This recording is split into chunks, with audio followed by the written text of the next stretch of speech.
ফাকুমু লাইলাহা, সেই রাত্রতে দাঁড়িয়ে দাঁড়িয়ে ইবাদত করো, মানে নামাজ আদায় করো। ওয়াসুমু ইয়াওমাহা, আর দিনের বেলায় রোজা রাখো। তার মানে এই লাইলাতুন নিসফি মিন শাবান, আমাদের ভাষায় যেটা আমরা বলি শবে বরাত, সেই শবে বরাত যে আছে এই হাদিস থেকে আমরা পেলাম। সুবহানাল্লাহ বলেন। এবং এই রাতে ইবাদত করা, পরের দিন রোজা রাখা, এটা হাদিস দ্বারা সাবিত, হাদিস দ্বারা প্রমাণিত। আল্লাহ নবী সাল্লাল্লাহু আলাইহি ওয়াসাল্লাম বলেন, فإن الله تعالى ينزل بغروب الشمس إلى السماء الدنيا فيقول ألا من مستغفر فأغفر له ألا من مسترزق فأرزقه ألا من مبتلى فأعافيه ألا كذا حتى يطلع الفجر। আল্লাহ নবী বলেন, কেন তোমরা রোজা রাখবা, কেন তোমরা ইবাদত করবা? এর কারণ হলো লাইলাতুন নিসফি মিন শাবান আল্লাহর কাছে এত দামি রাত, এত দামি রাত। বলে বান্দার জন্য আল্লাহ তাআলা এই দিনে যখন সূর্য ডুবে যায়, সূর্য অস্ত যায়, এরপরে আল্লাহ তাআলা ফায়াকুলু আবদু আলা মিন মুস্তাগফিরিন ফাআগফির লাহু। আল্লাহ বলেন, আল্লাহ তাআলা প্রথম আসমানে বান্দার রহমতের জন্য আল্লাহ তাআলা নেমে আসেন। সুবহানাল্লাহ। আর আল্লাহ তাআলা বান্দাকে ডাকতে থাকেন, আলা মিন মুস্তাগফিরিন ফাআগফির লাহু, কে আছো তার গুনাহ থেকে ক্ষমা চাইবা, আমার কাছে ক্ষমা চাও, আজকে আমি তোমাদেরকে ক্ষমা করে দেব। সুবহানাল্লাহ। আলা মিন মুস্তারজিকিন ফারযুকাহু, কে আছো রিজিক নিয়ে সংকটে আছো, রিজিক দরকার, আমার কাছে রিজিক চাও, আমি তোমাদেরকে রিজিক দান করব। সুবহানাল্লাহ বলেন। রিজিকের মালিক কে? আল্লাহ। আল্লাহ বলছে আমার কাছে চাও, রিজিক চাও, আমি তোমাদেরকে রিজিক দান করব। সুবহানাল্লাহ। আলা মিন মুবতালান ফাআফিয়াহু, কে আছো বিপদগ্রস্ত, কে আছো সমস্যার মধ্যে, আমার কাছে চাও, আমি তোমার সমস্যা থেকে উত্তোলন করে দেব। সুবহানাল্লাহ। আলা কাযা হাত্তা ইয়াতলুআল ফাজর। আল্লাহ নবী বলেন, আলা কাযা, এইভাবে প্রত্যেকটা বান্দার সমস্যা ধরে ধরে আল্লাহ তাআলা বান্দাকে ডাকতে থাকেন। সুবহানাল্লাহ। বান্দার যতগুলি সমস্যা থাকতে পারে আল্লাহ তাআলা সব সমস্যা ধরে ধরে ডাকতে থাকেন। তোমার কি এই লাগবে, ওই লাগবে, তো চাও আমার কাছে, আমি তো তোমাকে দিব। দুনিয়ার কেউ তোমাকে দিতে পারবে না। সবকিছু দেওয়ার মালিক কে? আল্লাহ। জোরে বলেন কে? আল্লাহ। আল্লাহ বলছে সবকিছুর মালিক তো আমি, আর আমি তোমাদেরকে আজকে স্পেশালি আজকে তোমাদেরকে দেওয়ার জন্য আমি শুধু খাজানা নিয়ে বসে আছি।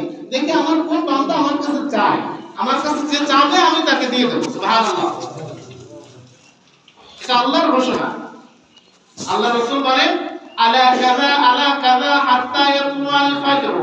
এইভাবে আল্লাহ তাআলা ডাকতে থাকেন। তবে সারা বছর না, আল্লাহ তাআলা হাত্তা ইয়াতলুআল ফাজর, এইভাবে লাইলাতুন নিসফি মিন শাবান তথা শাবান মাসের মধ্য রজনীতে সূর্য যত সময় না ওঠে, অর্থাৎ পরের দিন ফজরের আযানের আগ পর্যন্ত আল্লাহ বান্দাকে ডাকতে থাকেন। সুবহানাল্লাহ। সুতরাং এই যে আগত রাত, এই রাতটা অত্যন্ত দামি রাত, আমরা এই রাতে ইবাদত করব। তবে হ্যাঁ, এই রাতে সম্মিলিতভাবে আমরা যেভাবে ফরজ নামাজ পড়ি এইভাবে কোনো ইবাদত না, যে যার মতো করে এককভাবে, একাকী, কোনো দলগতভাবে না, মানুষ ডাকাডাকি করে 10-5 জন এক জায়গায় হয়ে এইরকম আড়ম্বরপনা কোনো কিছু করা যাবে না এই দিনকে কেন্দ্র করে। এখন অবশ্যই এটা নাই। আমরা ছোটবেলায় দেখতাম বাড়িতে বাড়িতে এরকম মসজিদ থেকে বের হয়ে এক জামাত চলে যেত পাড়ায় পাড়ায়। আমরাও গেছি হুজুরদের সাথে পিছনে পিছনে। প্রত্যেকের ঘরে মিলাদ হবে, প্রত্যেকের বাসায় মিলাদ হবে, দোয়া হবে, সেখানে রুটি, এরপরে হালুয়া যা আছে এগুলা পাকানো হবে, প্রত্যেককে দেওয়া হবে। এরকম প্রত্যেক বাড়ি বাজার থাকে। এই অবস্থা অবশ্যই এখন আলহামদুলিল্লাহ ওলামায়ে কেরামের সতর্কতা এবং তাদের বয়ান বক্তৃতা বা মানুষ প্রত্যেকে এখন সজাগ। তো আলহামদুলিল্লাহ এই রেওয়াজ উঠে গেছে। এটা বেদাত, সম্পূর্ণ কি? এটা বেদাত। কিন্তু আপনি একাকে আল্লাহর ইবাদত করবেন, আপনার সমস্যা আপনি আপনার মালিকের কাছে বলবেন, এটাতে কোনো সমস্যা নেই। অনেকেই এই ধরনের বক্তব্য দেয় যে এইগুলা করা যাবে না, আপনি নামাজ পড়বেন, সমস্যা কি? আপনি আল্লাহর কাছে আপনার গুনাহ থেকে ক্ষমা চাইবেন, সমস্যা কি? একাকি আপনি অন্যদিনও তো রোজা রাখতে পারেন, অন্য রাতে ইবাদত করতে পারেন, তা সেটা যদি করা যায় এই রাতে কেন করা যাবে না? বলেন, আপনার বিবেক দিয়ে আপনি বলেন, সমস্যা সমস্যা না। সুতরাং এছাড়াও আমরা হাদিস থেকে প্রমাণ পাই। সুতরাং আমরা এই রাত্রে ইবাদত করব। কোন মানুষের কথায় ইন্টারনেটে এখন বিভিন্ন কথা বের হয়, বিভিন্ন ধরনের বক্তব্য, একই হুজুরের ৩-৪ রকম বক্তব্য আছে। সুতরাং ওই ধরনের বিভ্রান্তিতে পড়ার কোনো সুযোগ নেই, পড়ার দরকার নেই। আল্লাহ তাআলা কোরআনে কারীমের মধ্যে বলেন, ওয়াল আসর ইন্নাল ইনসানা লাফি খুসর। আল্লাহ তাআলা বলেন, আমি সময় যুগের কসম করে বলছি, প্রত্যেকটা মানুষ ক্ষতিগ্রস্ত, ক্ষতির বাহিরে কেউ না। তবে যারা ইল্লাল্লাযীনা আমানু ওয়া আমিলুস সালিহাত, যারা আল্লাহর প্রতি বিশ্বাস রাখবে, আল্লাহর উপরে ঈমান আনবে এবং আল্লাহর ইবাদত করবে, সবর করবে, সবরের মধ্যে মানুষকে আহ্বান করবে, ধৈর্য ধরবে, সৎ পথে ডাকবে, সৎ পথের দিকে মানুষকে আহ্বান করবে, তারাই শুধু সফলতা অর্জনকারী। বলেন সুবহানাল্লাহ। তার মানে আল্লাহ প্রথমে বললেন ঈমান আনবে, এরপরে ইবাদত করবে, আমলে সালেহ করবে, নেক আমল করবে, এছাড়া কোনো উপায় নেই। বাকি সবাই ক্ষতিগ্রস্ত, সবাই গুনাহগার। তার মানে আমরা গুনার বাহিরে কেউ নাই, আমাদের গুনার কোনো অন্ত নেই, শেষ নেই। সুতরাং এই গুনাহ কিভাবে মাফ করানো যায়?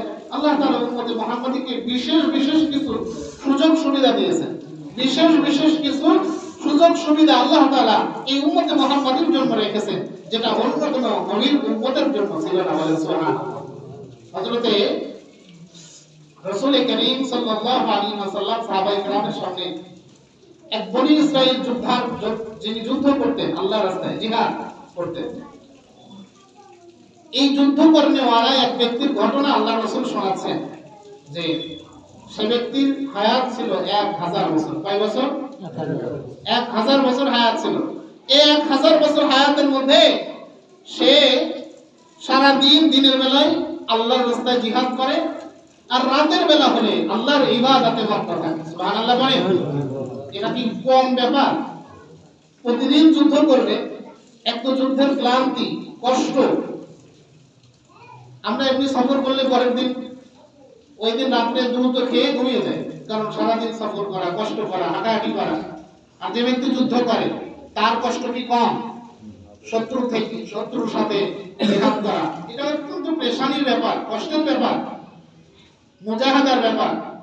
বলে আল্লাহ রাসূল ঘটনা শোনাচ্ছেন যে বনী ইসরাইলদের মধ্যে এক ব্যক্তি ছিল যে যার হায়াত ছিল 1000 বছর, আর সে প্রতিদিন এই হায়াতের মধ্যে আল্লাহর রাস্তায় যুদ্ধ করে, আর রাত হলে সারা রাত আল্লাহর ইবাদত করে। সুবহানাল্লাহ বলেন। এই হিম্মত আল্লাহ তাআলা তাকে দিয়েছেন। তো এই ঘটনা শোনার পরে সাহাবায়ে কেরাম তো আসলে আল্লাহ পাগল ছিলেন, ইবাদতের প্রতি তাদের শৌক, তাদের আগ্রহ, মনোযোগ, মনোনিবেশ 100তে 100 ছিল। বলে এই ঘটনা শোনার পরে তারা কিছুটা চিন্তিত, একটু মন খারাপ। আল্লাহ রাসূলকে বলছে, ইয়া রাসূলুল্লাহ, তাহলে আমাদের কি হবে? 1000 বছর তো হায়াত আমাদের নেই, আবার আমরা প্রতিদিন যুদ্ধ করতেও পারি না, তাইলে বনী ইসরাইলরা তো আমাদের চাইতে বেশি নেকি অর্জন করে ফেললো। আল্লাহ আমাদের দিয়েছেন অল্প হায়াত, 40, 50, 60 বছর, 70 বছর। এরপরেও আমাদের এরকম কোনো শক্তি নেই যে প্রতিদিন আমরা ইবাদত করবো, প্রতিদিন আল্লাহর রাস্তায় জিহাদ করবো। এই সক্ষমতা আমাদের নেই, কারণ আমরা দুর্বল। তাইলে আমরা লস করলাম না? তো সাহাবায়ে কেরামের মন খারাপ। আল্লাহ তাআলা আল্লাহর নবীকে এত ভালোবাসেন, সেই ভালোবাসা শুধু নবী না, নবীর কারণে, নবী যেহেতু উম্মতকে ভালোবাসেন, আল্লাহ তাআলাও এই উম্মতকে ভালোবাসেন। সুবহানাল্লাহ বলেন। আল্লাহ তাআলা উম্মতকে খুশি করার জন্য, আল্লাহর রাসূলকে খুশি করার জন্য আল্লাহ তাআলা কোরআনে কারীমে আয়াত নাযিল করলেন, ইন্না আনসালনাহু ফি লাইলাতিল কদর, লাইলাতুল কদরি খায়রুম মিন আলফি শাহর। আল্লাহ তাআলা বললেন, হে রাসূল, মন খারাপ করার কোনো কারণ নেই, মন খারাপ করার কোনো কারণ নেই। অন্য নবীর উম্মতেরা হাজার হাজার বছর বেঁচে থাকবে, হাজার বছর তারা ইবাদত করবে, কিন্তু তারা যে নেকি অর্জন করবে আমি আপনার উম্মতের জন্য স্পেশালি এক রাত এমন দান করব যে এক রাত বান্দা ইবাদত করবে অন্য নবীর উম্মতেরা 1000 বছর ইবাদত করলে যে সওয়াব হয় এর চাইতে বেশি সওয়াব আমি আল্লাহ আপনার উম্মতকে দান করব।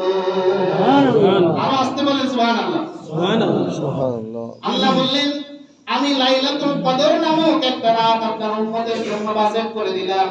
ওই রাতে যদি আপনার উম্মত ইবাদত করে, এক রাত ইবাদত করবে তো খায়রুম মিন আলফি শাহর। কোরআনের ভাষায় আল্লাহ বললেন 1000 রাত ইবাদত করার চাইতে বেশি সওয়াব আমি আল্লাহ আপনার উম্মতকে দান করব।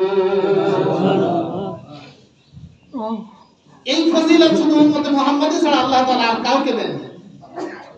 এটা তো একটা গেল। এইভাবে বিশেষ বিশেষ আরো অনেকগুলি রাত আল্লাহ তাআলা উম্মতে মুহাম্মাদের জন্য দান করেছেন যেগুলি অন্যান্য উম্মতের জন্য ছিল না।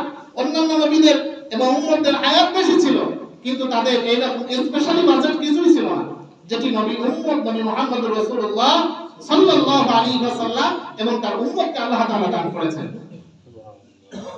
তেমনই একটি সুন্দর, তেমনই একটি বৈশিষ্ট্যমণ্ডিত রাত আমাদের সামনে আসতেছে আজকে। এই যে দিবাগত রাত, এই যে রাত আমাদের সামনে আসতেছে, আল্লাহ রাসূল সাল্লাল্লাহু আলাইহি ওয়াসাল্লাম এই রাতের ফজিলত বর্ণনা করেছেন অনেক যঈফ হাদিস দ্বারা প্রমাণিত। তো একাধিক হাদিস আছে এবং সহিহ হাদিসও আছে যে এই রাতে ইবাদত করলে আল্লাহ তাআলা গুনাহ মাফ করেন। আল্লাহ তাআলা এই রাতে ওই যে হাদিস বললাম যে আল্লাহ তাআলা প্রথম আসমানে চলে আসেন, ইন্নাল্লাহ তাআলা ইয়ানজিলু বিগুরুবি শামসি ইলা সামাঈদ দুনিয়া। আল্লাহ তাআলা যখন এই দিন সূর্য অস্ত যায়, আজকের দিনে যখন সূর্য ডুবে যাবে, সূর্য ডোবার সাথে সাথে আল্লাহ তাআলা ইয়ানজিলু বিগুরুবি শামসি ইলা সামাঈদ দুনিয়া, দুনিয়ার যে আসমান আমরা দেখতে পাই এই সর্বশেষ আসমানে আল্লাহ তাআলা অবতরণ করবেন। সুবহানাল্লাহ। এবং আল্লাহ তাআলা তখন বান্দাকে ডাকবেন, ইয়াকুলুল আবদু আলা মিন মুস্তারসিল আলা মিন মুস্তাগফিরিন ফাআগফির লাহু। কে আসো তার গুনার জন্য আমার কাছে ক্ষমা চাওয়া, আমি আল্লাহ তাআলা ফাআগফির লাহু, যেই ক্ষমা চাইবে আমি তাকে ক্ষমা করে দেব। সুবহানাল্লাহ। আলা মিন মুস্তারসিলিন ফাআরযুকাহু, যেই ব্যক্তি আজকের রাতে আমার কাছে রিজিক চাইবে আমি তার রিজিকের সংকট দূর করে তাকে প্রশস্ত রিজিকের ব্যবস্থা করে দেব। সুবহানাল্লাহ। আলা মিন মুবতালান ফাওয়াফিয়াহু, আমার অনেক বান্দা আছে যারা বিভিন্ন সমস্যায় জর্জরিত, কেউ টেনশনে আছে বিভিন্ন ফ্যামিলিগতভাবে, কেউ তার ব্যবসা নিয়ে লসের মধ্যে আছে, কেউ তার শারীরিক অসুস্থতা নিয়ে আছে। আল্লাহ তাআলা বলেন যেই বান্দা এই ধরনের সমস্যা আছে, আলা মিন মুবতালান ফাওয়াফিয়াহু, এই সমস্যার সমাধান যদি আমার কাছে চায় আমি আসমান ওয়ালা তার সমস্যার সমাধান করে দেব। সুবহানাল্লাহ। আলা কাযা হাত্তা ইয়াতলু আল ফাজর।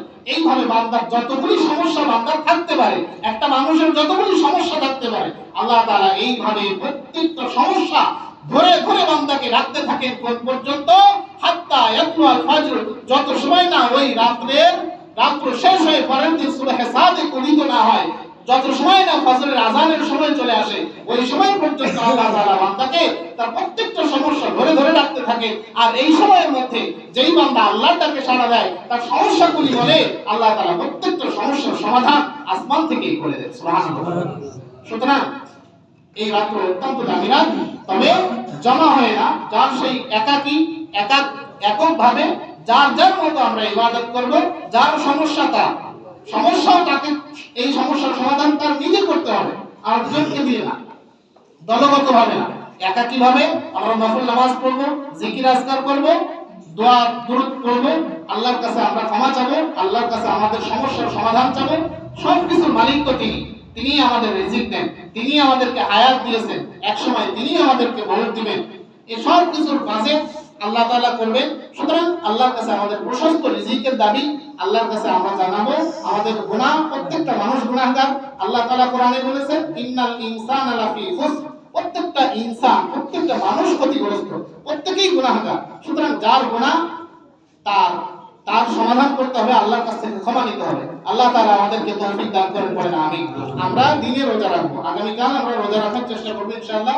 এবং নফল রোজা এই মাসে শুধুমাত্র আগামীকাল না, এই মাস জুড়ে নফল রোজা রাখার একটা মৌসুম।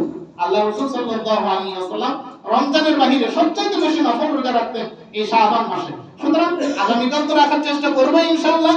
এরপরেও আরো দু একটা বাড়ায় আমরা রাখার চেষ্টা করবো ইনশাআল্লাহ। আমরা বলবো তো ইনশাআল্লাহ। আল্লাহ আমাদের সারা বছর খাওয়ার ব্যবস্থা করেছেন। আল্লাহ যদি এরকম বাজেট